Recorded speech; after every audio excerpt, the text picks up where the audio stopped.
السلام علیکم ورحمۃ اللہ وبرکاتہ۔ یہ گردن توڑ بخار کے بارے میں کچھ بتانا چاہتا ہوں۔ کچھ آسان علاج اور اسباب اور فلسفہ۔ یہ اصل میں غدی عضلاتی مرض ہے، یعنی گرم خشک مزاج میں یہ ہو جاتا ہے۔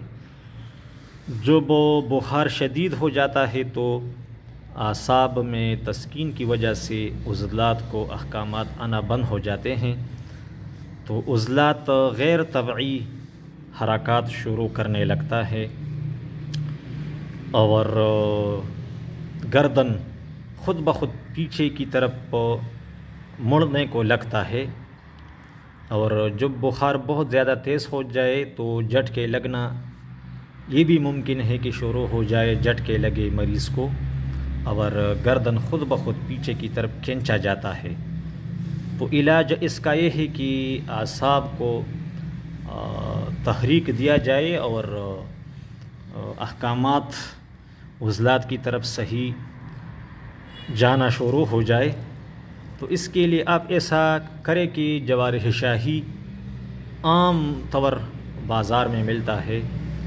تو جوارح شاہی مریض کو کھلاؤ تو فوراً اعصاب متحرک ہو جاتے ہیں اور گردن توڑ بخار سے مریض کو بچایا جا سکتا ہے۔ اس کے علاوہ اگر آپ مریض کو سبزیاں کھلائیں یا صحیح صحت مند انسان کبھی کبھی دودھ سے روٹی کھائے اور کدو، توری اور ٹینڈا، اروی وغیرہ اس طرح کی سبزیاں کھائے تو ایسے بندے پر یہ مرض پھر نہیں آئے گا۔ اس کے علاوہ اگر کہیں مریض ہو اس طرح کا تو نرم امرود اور سیب، دودھ اور اس میں سبز الائچی ڈال کر جوس بنائے اور مریض کو پلاتے رہیے، اور کوشش کرے کہ مریض کا پیشاب بڑھ جائے۔ فلسفہ یہ ہے کہ مریض کا پیشاب بڑھا دو، تو اگر تکلیف زیادہ ہو تو پھر 2 تولہ گولے کی سو لے کر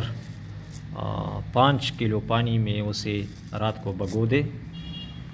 اور صبح نیم گرم کر کے مریض کی کمر پر تولیہ رکھ کر اس پر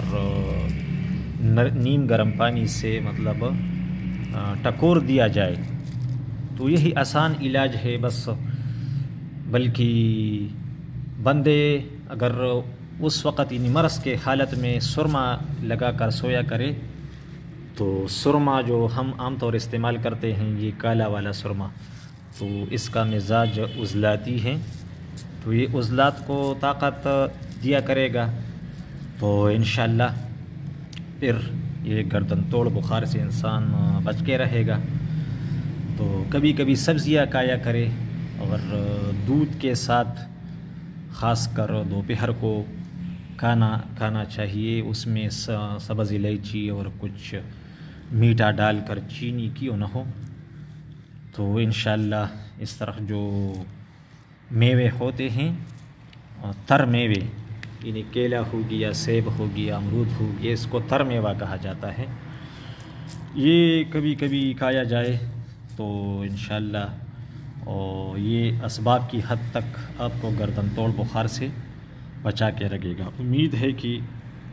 میری بات آپ لوگ سمجھ گئے ہوں گے۔ اللہ تعالی